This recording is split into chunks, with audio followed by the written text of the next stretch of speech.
Netroots Nation. Good morning.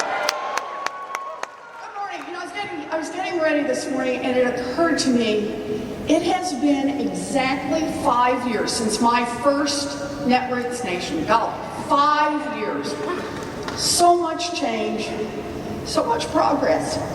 Yes, we do talk about our beliefs. We talk about our values. We talk about what it means to be a progressive, because these are the things that define what we're fighting for. And here's the heart of it. We believe that the real strength of this country starts with people, not with corporations. Well, I'm here to make an announcement to Insider Washington. America is far more progressive than you are. Yeah. When it comes to the economy, when it comes to building a future, Americans across this country know the direction we should hit. And if we give them a chance, they're ready to go there. So I wanted to start this morning by saying, let's look at some facts. I want to put some facts, and we can post the numbers in the footnotes later. But look at the facts about America. Last November, when Democrats across the country had a truly terrible day, four Republican states voted to raise their minimum wage. In South Dakota, 55% of voters supported a minimum wage increase. In Nebraska, 59%. In Arkansas, 66%. And in Alaska, 69%. And that shouldn't surprise anyone. 70% of Americans across this country support an increase in the federal minimum wage to at least $10.10 an hour. Now, Republicans may vote to keep workers in poverty, but on minimum wage, the American people are progressives.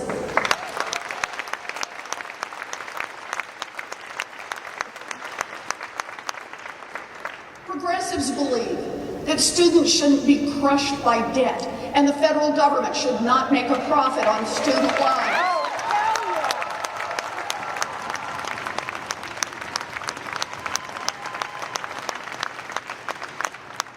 And so do 73% of Americans.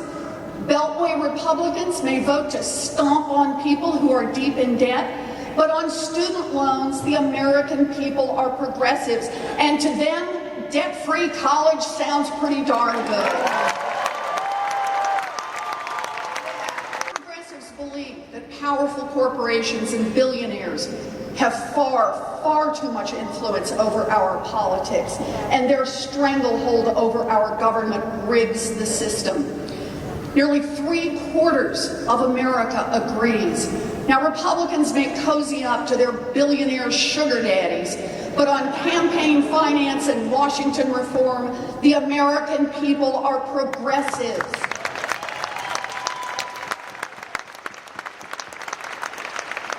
Progressives believe that Wall Street needs stronger rules and tougher legal enforcement. Yes. Dodd-Frank, it's time to stop pretending and really end too big to fail with rules like Glass-Steagall.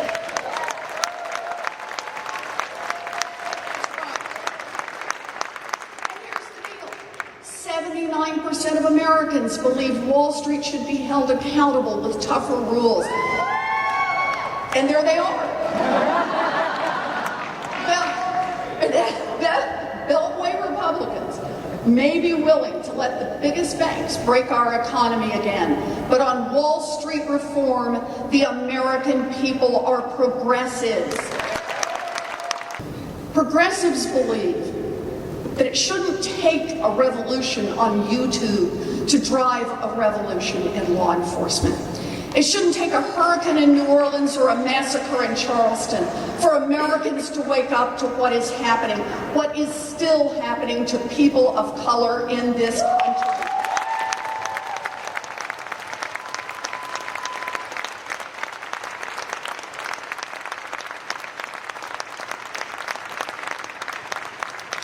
House Republicans may still want to fly the Confederate flag, and Republican leaders may cower in the shadow of Donald Trump, but the American people understand that Black Lives Matter and America is not a country that stands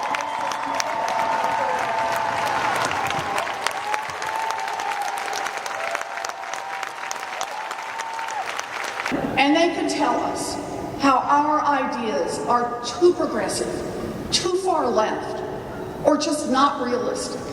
But here at Netroots Nation, we have news for Insider Washington. The American people are progressive, and our day is coming.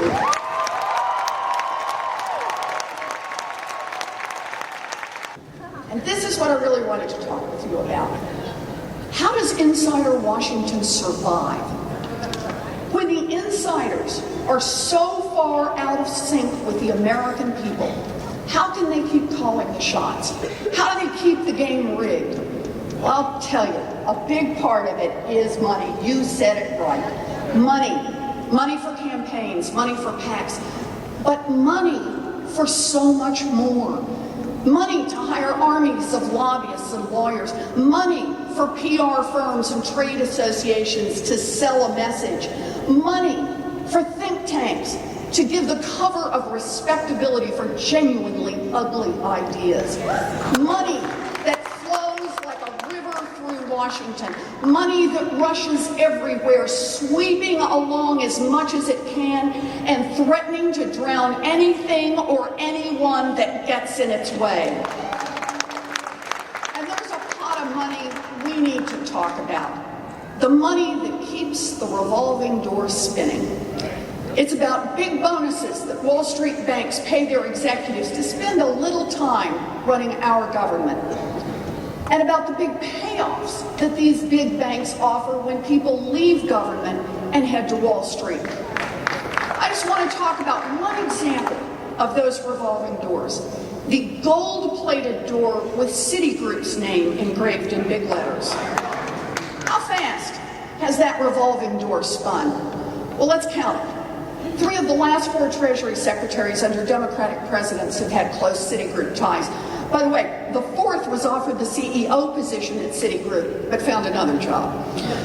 The vice chairman of the Federal Reserve System is a Citigroup alum. The Undersecretary of International Affairs for Treasury is a Citigroup alum. The U.S. Trade Representative is a Citigroup alum. The person nominated to be the Deputy U.S. Trade Rep, who is currently the Assistant Secretary of Treasury, is a Citigroup alum. A recent chairman of the National Economic Council at the White House is a Citigroup alum. A recent chairman of the Office of Management and Budget went to Citigroup immediately after leaving the White House. Another recent chairman of the Office of Management and Budget is also a Citigroup alum, but I'd be double counting because now he's the Secretary of the Treasury. And those are just the most visible parts. The revolving door spins just as fast for all of the deputies and assistants and special assistants too. So what has the revolving door helped provide for Citi? Well, during the financial crisis, Citigroup received nearly $500 billion in government bailouts. That was trillion with a T. Last December, the Omnibus bill, the one that we had to either pass or shut down the government, that had a little provision written by Citigroup lobbyists tucked into it. A provision that would make it easier for big banks like Citi to gamble with taxpayer money and once again get bailed out. And listen to this.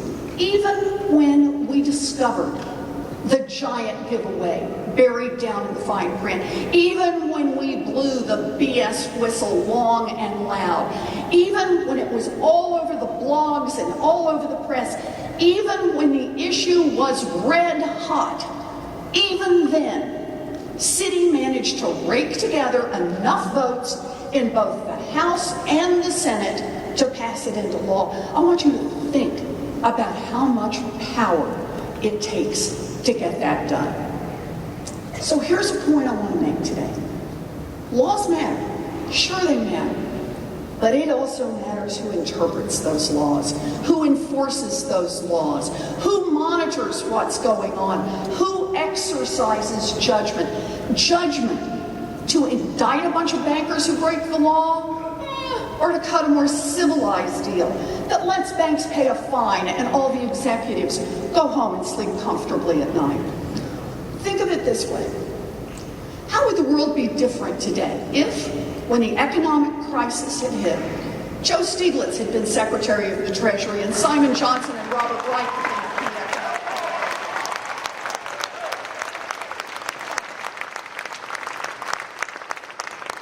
It's time to wake up and smell the coffee.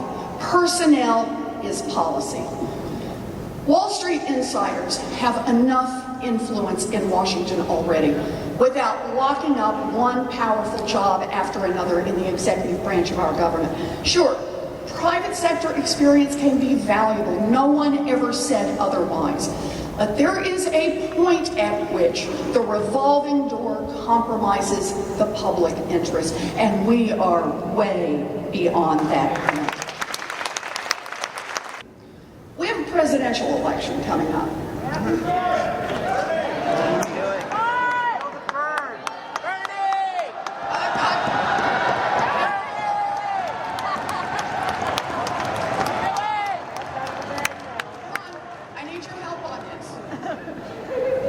I think that anyone running for that job, anyone who wants the power to make every key economic appointment and every key nomination across the federal government should say loud and clear, we don't run this country for Wall Street and mega corporations, we run it for people.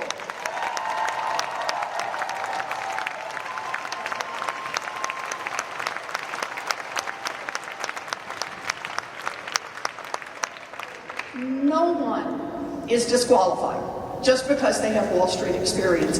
But public service is about more than serving one industry. Anyone who wants to be president should appoint only people who have already demonstrated that they are independent, who have already demonstrated that they can hold giant banks accountable, who have already demonstrated that they embrace the kinds of ambitious economic policies that we need to rebuild opportunity and a strong middle class in this country.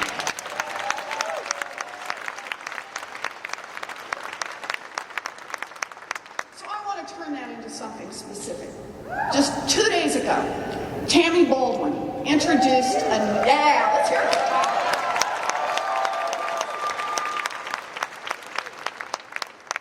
All right, just a couple of days ago, Tammy Baldwin introduced a new bill to slow down the revolving door, and I want to help out here.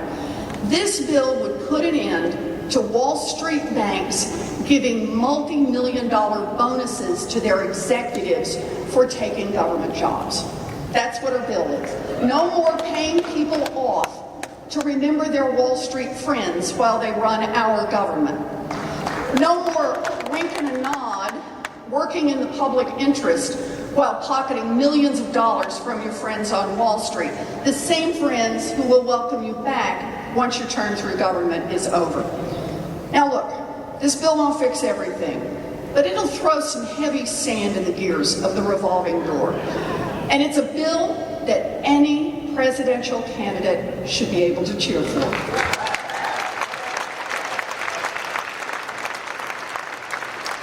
that's why I'm here today. I'm here today because I need your help, Netroots Nation. The country needs your help. The only way that candidates for president or for any office will slow down that revolving door, the only way that candidates will say enough is enough is if you demand that they say it.